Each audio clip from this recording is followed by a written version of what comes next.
RJ, I'm going to start with the opening question to your left, Okay. and then we'll open it up to media after that. Could you just talk about your feelings about being picked by the Knicks, please?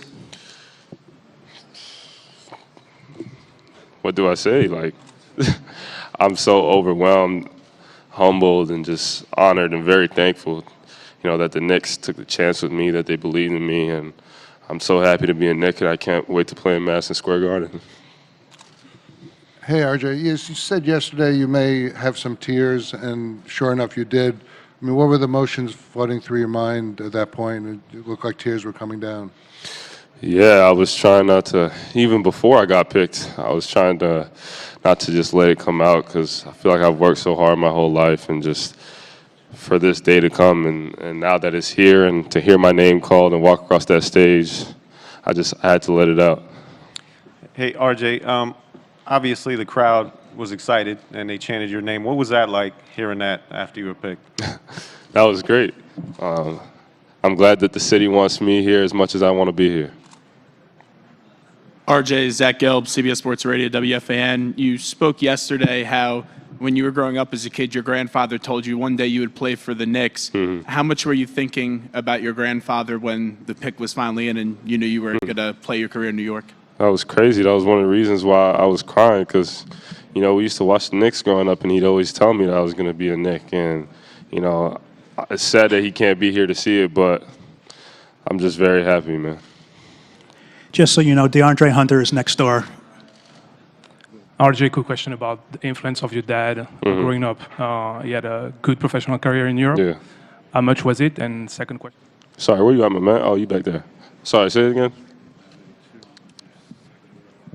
Life so far. And the second question is going to the Knicks going to change your decision of playing with the national team this summer or not?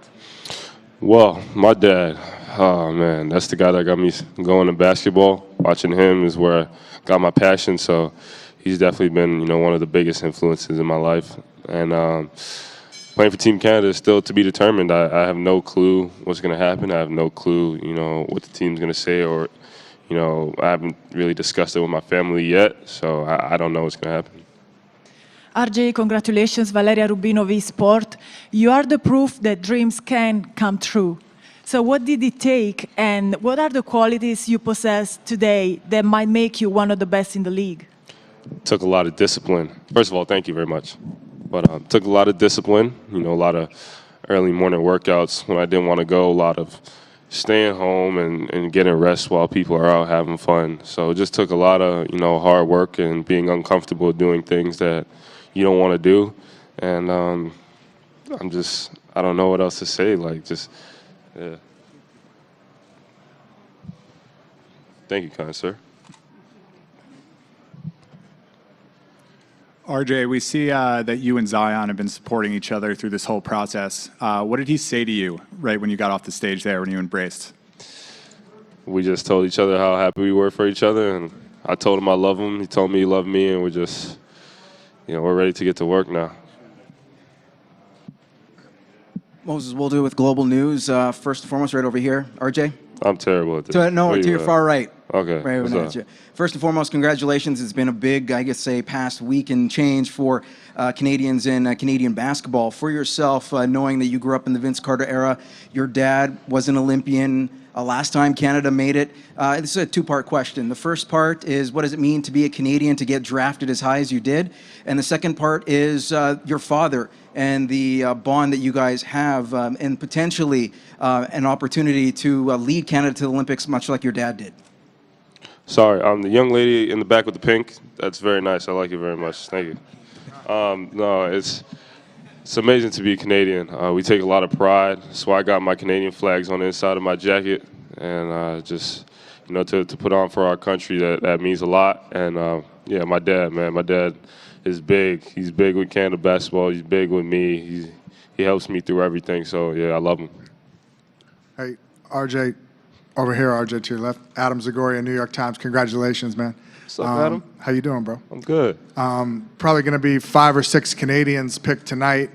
What does that say about the status of Canadian basketball, and how does it feel to kind of be the face of it going forward? Feels great.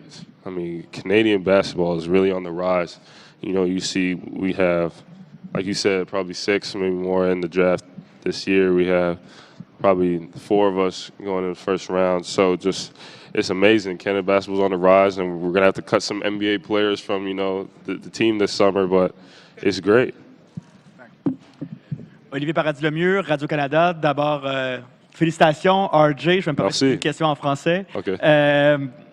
Quand tu as entendu ton nom être prononcé par Adam Silver, quelle était vraiment la première pensée que tu as eue de savoir que tu allais vraiment aux Knicks, comme tu m'avais dit que tu voulais, que tu souhaitais en fait donc poursuivre ta carrière de ce côté? Ouais. J'étais très excité. Mais je suis finalement dans la NBA et j'ai pleuré beaucoup. Mes parents ont pleuré beaucoup, mais je suis très content d'être ici. That was nice, wasn't it? Justin Trudeau. Darrell Johnson, New York Beacon. Reflect on the draft experience, doing it with your two teammates and good friends. Mm-hmm. Man, it's great. To see Z go first and then me go 3. I don't know where Cam is or where Cam ends up yet, but it felt great. I mean, we worked so hard and we had so many conversations over the year. Definitely getting to learn about each other and learn what everyone goes through or went through to get to this point. So to all see our dreams being achieved, man, it's a special moment. RJ, Eric Slater, WLVR Bethlehem. You're coming to a relatively young team with a huge fan base and obviously intense media coverage in New York. What do you think you bring to the locker room, on the court and in the locker room, as far as personality and how you can relate to other players and kind of build that team up? On the court, excitement, hard worker, competitive, just make plays on both ends of the floor. So you're going to see a lot of exciting things from me. And then in the locker room, I actually grew up in Europe half my life and then Canada and the States the other half of my life. So I feel like I can connect with anybody. Young lady right here, I can connect to you. I feel like I can connect with anybody. So I'm definitely a personality, so yeah. RJ, congratulations. Jenna Lemoncelli, Penske Media. You just said that you are a personality, you can connect with a lot of people, so it seems like New York is the perfect space for you. A lot of people talk about how New York is more of flashy and people are more in the spotlight. Can you talk a little bit about how you've maybe mentally prepared for this stage as opposed to any other team because New York is such a big mecca? Well, I personally, I don't know how many people do, but I call Toronto I call New York just a bigger version of Toronto. So I'm kind of used to it already. And when it comes to everything, on the court with the fan base and everything, I just feel like when we went to Duke, we got a lot of attention. And then, being in New York is going to be a lot more. But I've just been built this way to handle it. So, yeah, I'll be fine. Did it mean for you to get that ovation right away from the fans? Because there have been some draft picks here in this town that don't get that ovation. I watched, yeah. That was great. I mean, how would you feel if people were, screaming your name? You feel great. I really feel like I'm doing something good. All my hard work's paying off. So I know that, like Kareem said, you have nothing to prove, but you have everything to prove. This is a new start, so I'm ready to go. RJ back here. Congratulations on being drafted. I wanted to ask you, how excited are you about going to the Knicks and knowing how many options are on the table in terms of cap room and future assets? I'm not thinking about none of that stuff. I'm going to see kind of what happens there. I don't know enough to speak on that. I just know that I'm going to be on the team. Tenny Sumagi, Eagle News. Madison Square. Oh, sorry. Here, right here. Oh. Hi. Madison Square Garden is obviously basketball's mecca. Every basketball player wishes to leave a legacy. LeBron James calls it his playground. Kevin Durant loves the energy that it brings. What do you love about Madison Square Garden, and what legacy do you want to leave there? Well, I was fortunate enough to play there once this year with Duke, and that was one of the craziest environments I've ever been in. And I'm a player that plays with a lot of passion, competitiveness, and excitement. So to be able to go in a home arena that has such a great fan base like that is going to make the game so much more fun, and it's going to be great. Hi, Right here. Massimo Lopez Peña, La Gazzetta dello Sport from Italy. I know your father played in Europe several years. I'm not sure if you were with him when he did, and he played, I think... He played in Cantu. What? Played in Cantu. In Cantu, exactly. Yeah, I was thought of there, that. yeah. Were you there, and what do you remember of that experience in I was Italy? there. I was there. Italy was a lot of fun. I remember eating a lot of pasta. And the arena was actually right across the street from where I live. So it was great. I'd watch my dad go to practice and go to the games every day as a young kid. So I remember that gym being crazy.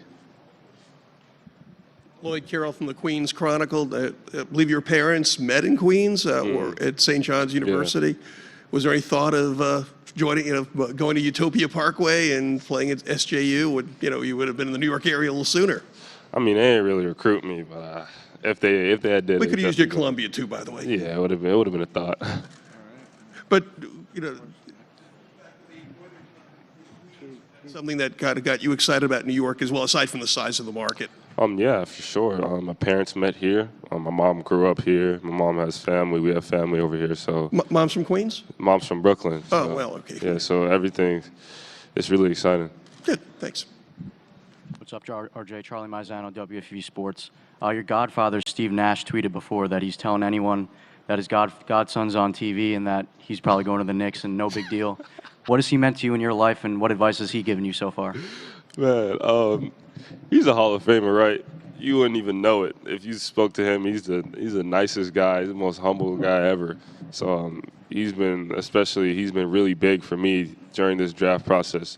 He checks on me basically, every day or almost every other day, see if I'm good, see how I'm feeling, give me advice. So yeah, I'm very thankful for him.